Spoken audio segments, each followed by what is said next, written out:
নমস্কাৰ, আজিৰ দিনটোত 11টা মুখ্য সংবাদ লৈ আপোনালোকক আদৰণি জনাইছোঁ। প্ৰথম, পূৰবী শৰ্মা।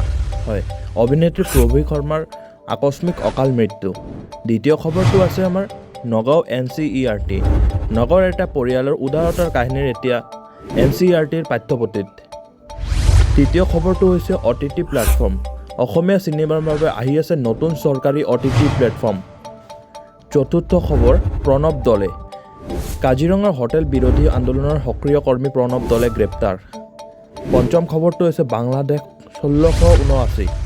বিগত 2 বছৰ অসমৰ পৰা 1679 গৰাকী বাংলাদেশীক বহিষ্কাৰ কৰা হৈছে। ষষ্ঠ খবৰটো হৈছে অসমত কেঞ্চাৰ ৰোগীৰ আৰোগ্যৰ হাৰ 62% বৃদ্ধি। সপ্তম খবৰটো হৈছে লাখ চাকৰি। হয়, অসম চৰকাৰৰ বাজেটত 2 লাখ নতুন নিযুক্তিৰ ঘোষণা। অষ্টম খবৰটো হৈছে অসমসহ উত্তৰ পূৰ্বাঞ্চলত ধাৰাসাৰৰ পৰা ধাৰাসাৰ বৰষুণৰ সতৰ্কবাণী। নৱম খবৰটো হৈছে পাছপৰ্ট থাকিলেই নাগৰিকত্ব চূড়ান্ত প্ৰমাণ নহয়। আজিৰ দশম খবৰ হৈছে পুত্ৰ ৰহস্যজনক মৃত্যুৰ ন্যায় বিচাৰি মোদীলৈ মাতৃৰ পত্ৰ। মাতৃৰ মমতা চাওক, পুত্ৰৰ ন্যায় বিচাৰি মাতৃয়ে মোদীলৈ চিঠি পঠিয়াব লগা হৈছে। আজিৰ একাদশ খবৰটো হৈছে হৰমুজ আক্ৰমণ। হয়, হৰমুজ প্ৰণালীত ইৰাণৰ মিছাইল আক্ৰমণ, ভাৰতীয় নাবিকৰ কৰুণ মৃত্যু। বৰ দুখৰ খবৰ। জনপ্ৰিয় তথা চিৰসেউজ অভিনেত্ৰী পূৰবী শৰ্মাৰ 65 বছৰ বয়সত দেহাৱসান ঘটিছে। মঙলবাৰে সন্ধিয়া স্নানাগাৰত পৰি থকা অৱস্থাত পৰিয়ালে তেওঁক উদ্ধাৰ কৰি হস্পিটেললৈ নিয়ে, যদিও চিকিৎসকে মৃত ঘোষণা কৰে। তেওঁৰ এই অকাল মৃত্যুত অসমৰ সাংস্কৃতিক মহলত গভীৰ শোকৰ ছাঁ পৰিছে। নগাঁৱৰ এটা পৰিয়ালৰ বন্যপ্ৰাণী উদ্ধাৰৰ কাহিনী অন্তৰ্ভুক্ত হ'ল NCERTৰ পাঠ্যপুথিত। হয়, অসমৰ এটা পৰিয়ালৰ বাবে কঢ়িয়াই আনিছে এক ডাঙৰ গৌৰৱ। পোৱালি উদ্ধাৰ কৰি প্ৰাণ ৰক্ষা কৰিছিল এটা পৰিয়ালে।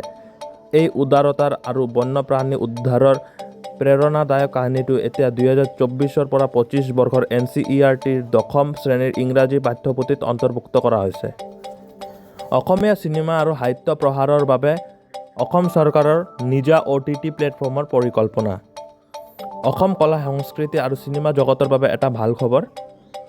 থলুৱা অসমীয়া চিনেমা, সংগীত আৰু সাহিত্যিক বিশ্ব দৰবাৰত দাঙি ধৰিবলৈ অসম চৰকাৰে এতিয়া নিজাকৈ এটা নতুন OTT প্লেটফৰ্ম মুকলি কৰাৰ পৰিকল্পনা কৰিছে।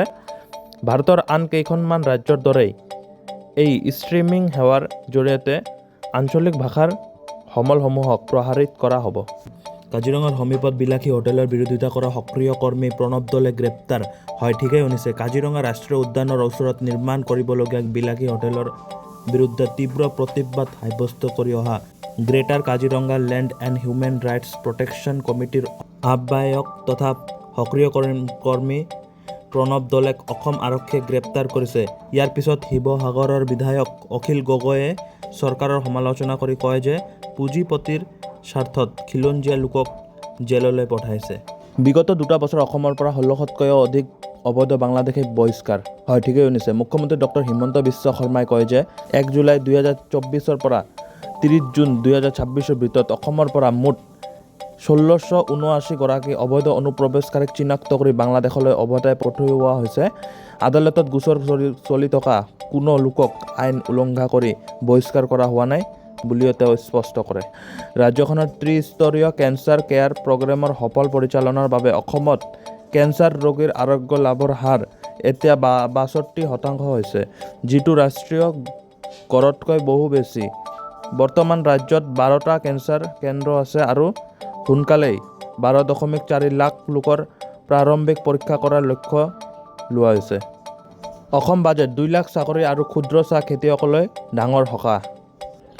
চৰকাৰে 2026 পৰা 27 বৰ্ষৰ বাবে 2,85,084 কোটি টকাৰ অসমত বাজেট ঘোষণা কৰিছে। এই বাজেটত আগন্তুক 5 বছৰ 2 লাখ লোকক চৰকাৰীভাৱে নিযুক্তি দিয়াৰ পৰিকল্পনা কৰা হৈছে আৰু ক্ষুদ্ৰ চাহ খেতিয়কলৈ কৰ ৰেহাইৰ পৰিমাণ 4 গুণলৈ বৃদ্ধি কৰা হৈছে।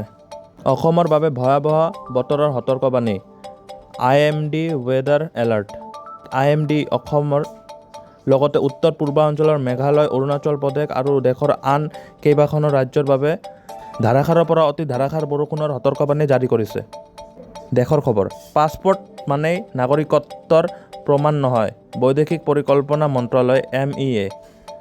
হয়, ভাৰতীয় পাছপোৰ্টৰ আইনী স্থিতি সন্দৰ্ভত এক স্পষ্টীকৰণ দিছে বৈদেশিক পৰিকল্পনা মন্ত্ৰালয়ে। মন্ত্ৰালয়ৰ মতে এখন পাছপোৰ্ট সাধাৰণতে দেশৰ নাগৰিকত্বৰ চূড়ান্ত প্ৰমাণ নহয়।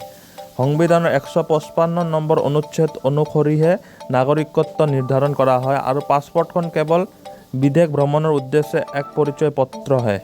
পুত্ৰৰ ৰহস্যজনক মৃত্যুৰ ন্যায় বিচাৰি প্ৰধানমন্ত্ৰী মোদীলৈ মাতৃৰ পত্ৰ। হয়, যোৱা কেতন আগৰৱালাৰ মৃত্যু সংঘটিত হোৱা ভয়ংকৰ সেই ষড়যন্ত্ৰৰ বলি হোৱা কেতন আগৰৱালৰ মাতৃয়ে প্ৰধানমন্ত্ৰীলৈ চিঠি লিখিছে ৰাখী আগৰৱালাই।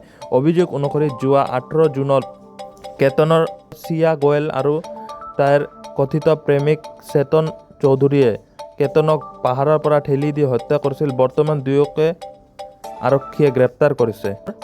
হৰমুজ প্ৰণালীত ইৰাণৰ মিছাইল আক্ৰমণত ভাৰতীয় নাগৰিকৰ মৃত্যু। হয়, হৰমুজ প্ৰণালীত ইৰাণে মিছাইল আক্ৰমণ দুখন তেল কঢ়িওৱা জাহাজ ক্ষতিগ্ৰস্ত হয়, য'ত এজন ভাৰতীয় নাবিকৰ কৰুণ মৃত্যু ঘটিছে আৰু 8জন আহত হৈছে।